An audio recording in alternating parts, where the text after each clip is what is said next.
presidente do Senado, Rodrigo Pacheco, que destacou o trabalho do Congresso para a reforma tributária e critica a onda de fake news. Ou seja, vocês viram que um dia após a derrota que o governo federal sofreu contra as fake news a respeito do Pix, o governo jogou pesado.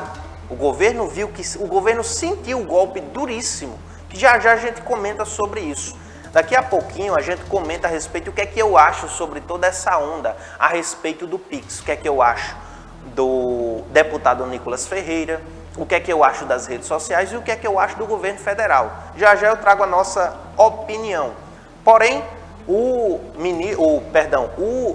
presidente do Senado destacou esse trabalho conjunto entre os senadores para poder aprovar a reforma tributária. Foi um jogo pesadíssimo do governo para poder minimizar, é o tal do contenção de danos, a contenção de danos que a gente trata quando fala de um assunto como esse.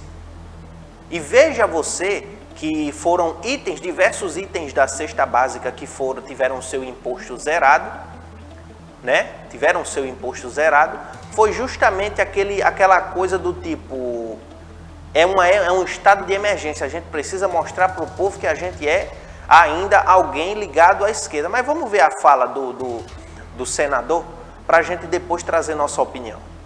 Do quão relevante e histórica é esta solenidade que sanciona um projeto de regulamentação aguardado, como disse o deputado Reginaldo Lopes, há 40 anos pela sociedade brasileira. Seguramente, essa reforma, meu caro Bernardo Api, a quem rendo todas as minhas homenagens, a Vossa Senhoria e a todos os da sua equipe, essa reforma só foi possível porque houve uma compreensão da sociedade brasileira de que o atual sistema tributário não poderia mais vingar. Porque houve uma compreensão da imprensa brasileira que contribuiu muito no processo de formatação dessa reforma, combatendo e rebatendo a desinformação e as fake news em torno dela, prestando, portanto, a sua função social de bem informar a população.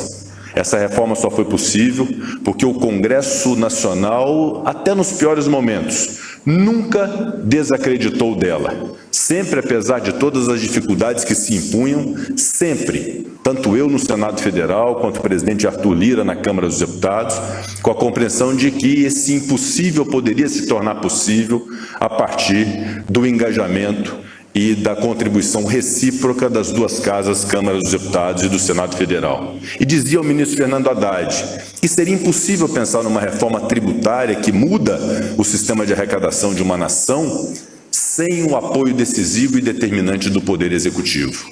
E o advento da eleição do presidente Lula, de sua posse e da sua priorização à reforma tributária no âmbito da Câmara e do Senado, foi naturalmente decisivo para que aqui hoje estivéssemos a exaurir essa longa jornada de décadas, entregando ao povo brasileiro um sistema tributário mais simplificado, mais equilibrado, mais justo, que combate a cumulatividade, que acaba com a guerra fiscal nociva entre os estados e que proporciona o máximo possível de justiça tributária. Se não é a reforma tributária absolutamente ideal, e obviamente que nada é imutável e é impassível de modificações ao longo do tempo, é a possível de ser feita e é exemplo de outros tantos países. Busca equilibrar o sistema tributário nacional com um rigor nunca antes visto, de simplicidade, de unificação e de equilíbrio.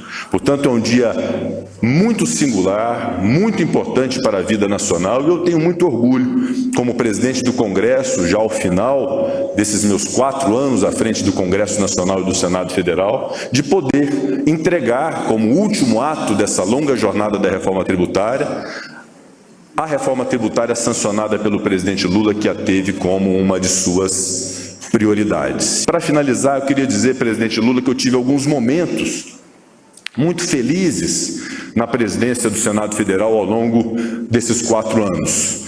Tive muitos momentos tristes também, e de muitas dificuldades, de muitos dilemas.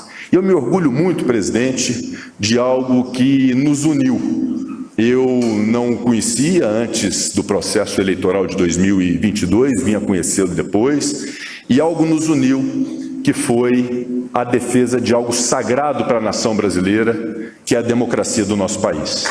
E eu tive um momento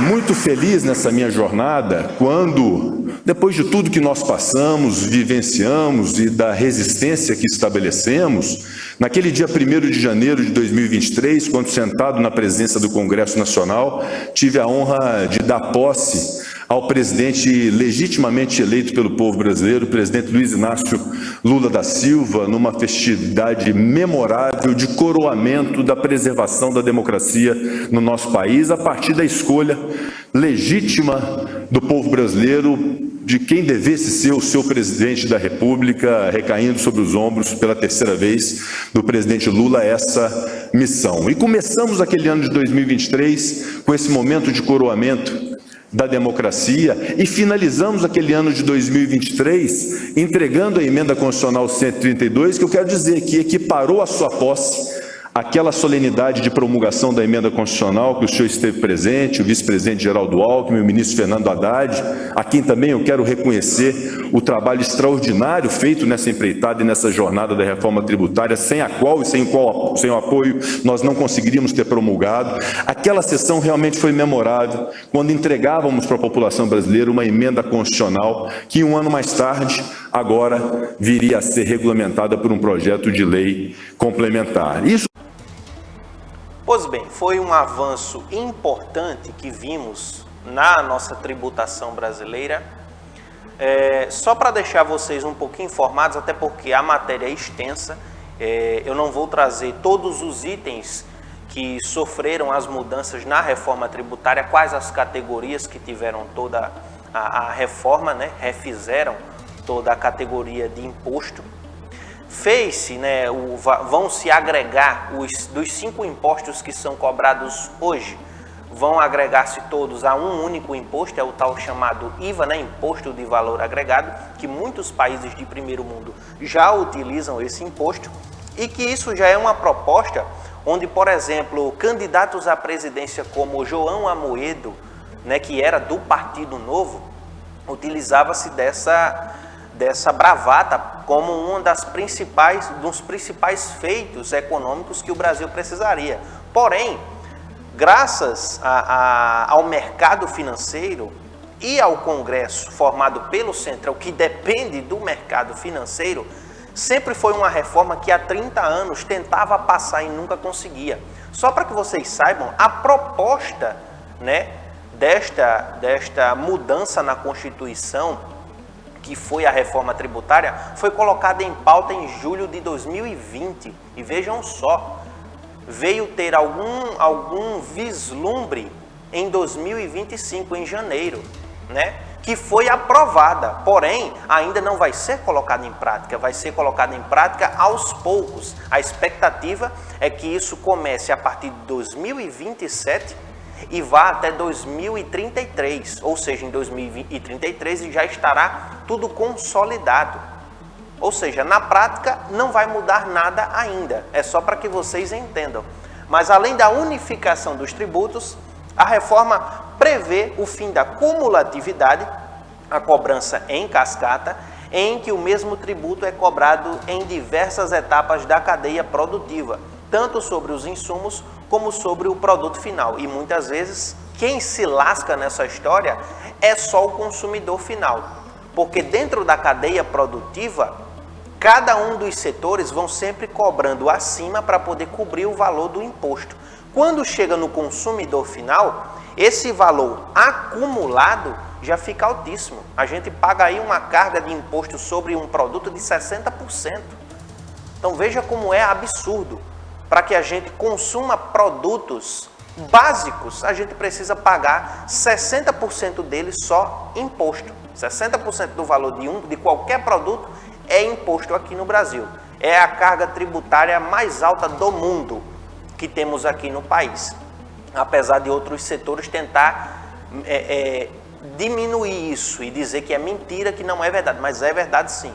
Nós pagamos impostos altíssimos E olha que nós nem sequer produzimos nada aqui dentro, mas mesmo assim a gente tem que pagar tudo alto, todos os impostos altos. Sem contar também que muitos produtos estão atrelados ao dólar.